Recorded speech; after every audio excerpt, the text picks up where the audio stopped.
أشهد أن لا إله إلا الله وحده لا شريك له وأشهد أن محمدا عبده ورسوله أما بعد فأعوذ بالله من الشيطان الرجيم بسم الله الرحمن الرحيم اليوم يئس الذين كفروا من دينكم فلا تخشوهم واخشون اليوم أكملت لكم دينكم وأتممت عليكم نعمتي ورديت لكم الإسلام دينا صدق الله العلي العظيم وصدق رسوله النبي الكريم ونحن على ذلك من الشاهدين. I bear witness that there is one God, Allah. I bear witness that the Prophet Muhammad sallallahu alaihi wasallam, may the peace and blessings of Allah be upon him, is the last, the final messenger of Allah, after whom no prophet, old or new, will come. I begin in the name of Allah, the Beneficent, the Merciful. I have read a quite well-known verse of the Quran, taken from chapter 5, verse 3. And I translate it as follows. Nowadays, those who fail to make use of your religion are without hope. But don't mind them. Care about me. Nowadays, I have finalized for you your way of living, perfected my favor on you, and selected for you Islam as a way of life. I am a Muslim. I belong to the Ahmadiyya movement in Islam of the Lahore section. At the beginning of every lecture, every sermon that I give, I testify that there is one and only one God, Allah, and that Muhammad is the last and the final messenger of Allah, after whom no prophet, old or new, will come. But I am told that I am not a Muslim. If this is so, then how can I become a Muslim? It is said, well, you have to believe in one God. But I already believe in one God. I testify to the oneness of God. I already do that. It is said you have to accept Muhammad as the last prophet. I also do that. I testify that Muhammad is the last prophet, and more so, that no prophet, whether old or new, will come after him. But then I'm told that I have to proclaim Mirza Ghulam Ahmad Lahori as a kafir or unbeliever, disbeliever. But this was never a requirement by the Quran or by the Prophet Muhammad. Is this the introduction of a new kalima? The kalima is that there is one God, La ilaha illallah Muhammadur Rasulullah. There is one God and Muhammad is his messenger. Are Muslims of today adding to that kalima now and making it a requirement to be a Muslim that you have to condemn or criticize or reject or proclaim that Mirza Ghulam Ahmad is a kafir? A Christian, a Hindu, a Jew, Buddhist, whoever it may be, who wants to become a Muslim is not required to renounce Jesus or Moses or Ram or Krishna or Buddha, etc. Why then should I be required to add to the kalma the condemnation of an individual? But there's another problem. Anyone who declares Mirza Ghulam Ahmad Lahori a kafir will have to stop worshipping one God, Allah. And why that is so? Because the Quran orders it. The Quran orders and says in a chapter, Kul ya ayyuhal kafirun, one of the last 10 chapters of the Quran, Kul ya ayyuhal kafirun, la abudu ma ta'budun. In other words, the Quran commands me to say, O kafir, O those of you who are kafir, I will not worship that which you worship. So a Muslim must not worship that which a kafir worships. Now I know that Mirza Ghulam Ahmad Lahori worshipped Allah. So that by calling him a kafir, I will have to stop worshipping Allah because I cannot worship that which a kafir worships. I cannot worship that which he worships, and this will make me now an unbeliever. It is for this reason that the Prophet Muhammad has stated that anyone who calls another a kafir and that person is not a kafir, then the pronouncement of kufr or unbelief falls back on himself or herself. It is a very dangerous doctrine to call a Muslim a kafir, and we should abstain from it, each and every one of us, men, women, and children. It is falsely alleged that Mirza Ghulam Ahmad Lahori claimed to be a prophet. This is not true. True. He claimed to be a reformer as other Muslims before him had claimed. And he claimed to have received divine revelation also as other Muslim saints have claimed. And he claimed to be the Messiah likened to Jesus, similar to what Maulaana Rumi has claimed. In fact, one of his statements is, every one of us has Jesus within. But until the pangs manifest, like Mary having pangs, he quoted that incident of Mary under the tree. Until the pangs manifest, our Jesus is not born. But Mirza Ghulam Ahmad Lahori denied that he claimed to be a prophet. And he accepted that Muhammad is the last prophet, the final prophet after whom no prophet, old or new, will come. Now, if a non-Ahmadi Muslim tells me that Mirza Ghulam Ahmad Lahori claimed to be a prophet, I will ask him or her, do you believe that he claimed to be a prophet? If the answer is no, then what's the difference between that person and I? If the answer is yes, means that person believes Mirza Ghulam Ahmad is a prophet, then how is it that a non-Ahmadi who believes Mirza Ghulam Ahmad Lahori claimed prophethood is a Muslim, and I who reject that he made such a claim is considered a non-Muslim? It does not make sense. We know that Muslims indeed cherish the name, the honor, the personality of the Prophet Muhammad. We all do. The best personality that Allah has created, Ashraful Anbiya as it is often called, the best of even the prophets. And many Muslims want to be like Muhammad. Where do we get information about the Prophet Muhammad? There seems to be two sources, when there should be really one. One of these sources is called the Hadith, and the other is the Quran. But most Muslims look at the Hadith, or look towards the Hadith to get information about the Prophet Muhammad. But if the Hadith, books of reference, wonderful books of reference, but not books of guidance, if the Hadith presents Muhammad to us, it only presents a physical Muhammad. How Muhammad appeared to his companions and to the world, his actions and his behavior, his dress and other things like that. The Hadith does not tell us about the mind of Muhammad. We will learn from Hadith, for example, how Muhammad prayed, how many rakats, which direction he prayed, what he said in his prayers, and so many other things. But what was he thinking when and while he was praying is something we would not find in the Hadith, but we do find it in the Quran.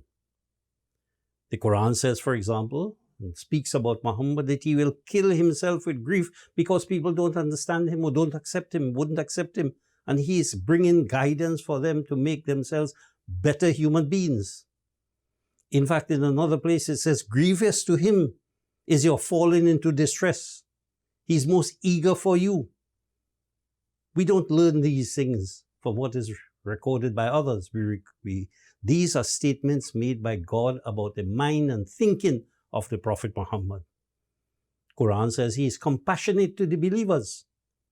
And there are so many other references telling us about how the Prophet Muhammad thought and what went through his mind as he was bringing the religion of Islam, first to the Arabs and then to the world.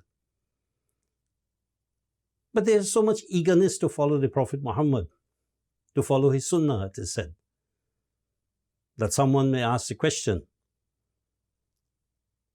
you want to become like Muhammad? Can following of Muhammad make one become a prophet, for example? Is that possible? He was a prophet, and if we follow him, can we be a prophet? The answer is certainly no. And for the simple reason that what we follow of the Prophet Muhammad was after he became a prophet. He became a prophet first, and then he set up a pattern of behavior of applying the teachings of the Quran to his life and to the life of his community and society. So he was a prophet before he set forth his sunnah. And therefore, just by following the Prophet Muhammad, we cannot become a prophet. Although there are some Muslims who say that, even some members of the Ahmadiyya movement, another section to which I do not belong and I do not subscribe to that view, they say that by following the Prophet Muhammad, that's the only way to become a prophet. But that is not so. But coming back to the point of, I want to be a Muslim, or anyone who wants to be a Muslim. What Muslim, what Islam should we follow? Many people know that basically there are two versions of Islam. There is the Sunni and the Shia. A young man from Australia wrote to a scholar somewhere and asked him this question. He said, in my town in Australia, there are two mosques. One is a Shia and one is a Sunni. And I don't know which one to go to. And they are antagonistic towards each other. So in that reply, which is on a video that's found on YouTube, the scholar indicated to him a historical background of Sunni and Shia. Very well-researched presentation that was made. Even though he says, I am a Sunni, I don't agree with the Shia point of view, but I am trying to put an unbiased view of the two sections of the community. And he indicated also that even among Sunnis there are various sects, and even among Shias there are various sects. Some of them condemning one another. In conclusion, however, he pointed out that the major difference between the Sunni and the Shia is the issue of religious authority. Who is authorized to speak on Islam? And he said that in the Shia school of thought, they believe that the Imam, the various Imams they have, just perhaps like a Pope, he speaks on behalf of God to the community as to what they should believe and how they should behave. He said, but we don't have this in Sunni Islam. We have no one individual who can speak for the Muslim community. And so we have what is known as ijma, a consensus of scholars, many different scholars who have put forth their views. And it is by that consensus that we come to the truth about what Islam is.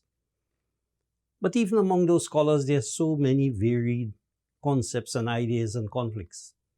Imam Abu Hanifa, for example, and Imam Bukhari differ one with another. Imam Bukhari differs with Imam Abu Hanifa. He came after him.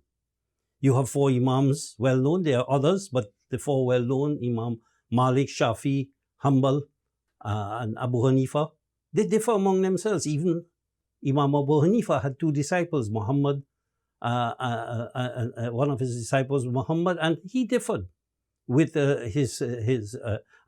differed with the other disciples of Abu Hanifa as well. So that if you have 1,000 scholars with different opinions, can you really get an ijma? Can you really get or produce the truth when so many people differ one with another, and in some cases even condemning each other? There's a very well-known book that was published as a result of an inquiry into the riots against the Ahmadiyya movement in 1953 in Pakistan, and it's known as the Munir Report. And this is interesting to note that the judges in that report who investigated this thing at length, the issue between the beliefs of the Muslims in general and the different sections of the Muslims, and what caused these riots. And they looked at the ulama, or scholars who came before them from the Sunni point of view, and asked them, what is the simplest definition of Islam? How can you define what a person is a Muslim that will have to accept it? You accept that person as a Muslim. And this is what they said, and I quote, "Keeping in view the several definitions given by the ulama, the clergy, need we make any comment except that no two learned divines are agreed on this fundamental? If we attempt our own definition, as each learned divine has done, and that definition differs from that given by all the others, we unanimously go out of the fold of Islam. And if we adopt the definition given by any one of the ulama, we remain Muslims according to the view of that alim, that scholar, but kafirs according to the definition of everyone else." As recently as 1953. And that viewpoint is still there. Muslims cannot agree as to who or what is the definition, simplest definition, to determine who or what is a Muslim. No doubt Muslims greatly cherish the finality of the Prophet Muhammad. I certainly do. But some go to the extreme of protecting the concept of finality of prophethood. There's a well-known organization in Pakistan, started in India, but grew into Pakistan, and now a worldwide organization that is called the Tahaffuz Khatmi Nabuwat, the league, the organization to protect the finality of prophethood. They believe that Islamic law requires that those whom they consider as not accepting Muhammad as the last prophet should be put to death. And this, they have been the cause of so much of the riots against Shias, Ahmadis, and even people of other faith systems. Now, what really is the problem about the finality of the Prophet Muhammad, and what contribution has Mirza Ghulam Ahmad Lahori, the reformer, made? One of the stumbling blocks to finality of the prophethood for over 1,000 years, more than 1,000 years, is the fact that Muslims believe that Jesus will return to earth. Now, if that is so, how could Muhammad be the last prophet? Jesus obviously would be the last prophet. How could that be so? When Mirza Ghulam Ahmad, therefore, established the fact from the Quran, as well as from the writings of other scholars, and even from the traditions of the Prophet Muhammad, that Jesus is dead and will not come back in this world, he settled the issue of the finality of prophethood once and for all. That was one of his major contributions to Islam, an issue that Muslims themselves cannot decide right now. We have to ask ourselves the question, if Jesus were to actually come, it creates a problem for us. First of all, he's a prophet. There's some Muslims who say, well, he will not come as a prophet, but is he demoted? And if he's not a prophet, what is he coming for? If he is a prophet, how can he do better than the Prophet Muhammad? He wouldn't even know the Arabic language. He wouldn't be able to read the Quran or explain the Quran to us, unless he's learning that wherever he is. The Quran says we have created all prophets to eat food. Is he in fact eating food where he is? The Quran says Jesus is paying zakat and praying as long as he lives. Is he doing that up in heaven? To whom is he paying zakat? Is he working to acquire funds in order to pay zakat? These are verses of the Quran, and that concept is contrary to the basic teachings of Islam. The Quran also says that Jesus said that there is a prophet who is going to come after me whose name is Ahmad. And it is agreed, even by Mirza Ghulam Ahmad, that that prophet is the Prophet Muhammad, the son of Abdullah and Amina. He is the Ahmad because he was given that name Ahmad. And we call ourselves Ahmadi after that name, not after Mirza Ghulam Ahmad. Mirza Ghulam Ahmad is Ghulam Ahmad. Ghulam means his servant of Ahmad. So that if Jesus were to come, what happens to that verse of the Quran? Does it mean that another prophet is going to come whose name is Ahmad? the moment we believe that Jesus Christ will return to earth, the finality of prophethood is finished. So Mirza Ghulam Ahmad came and indicated that according to revelation given to him by God, not his own thinking, not his own research, this is a request of God to inform the world, Muslims, Hindus, Christians, Jews, everyone, that Jesus Christ is dead and is not going to come back.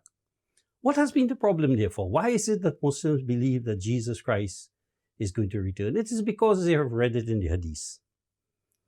And they see that if Jesus is going to return in the Hadith, then they interpret the Quran in the context of the Hadith, in their understanding of the Hadith that Jesus is not dead, because that person will not be able to return. They know that.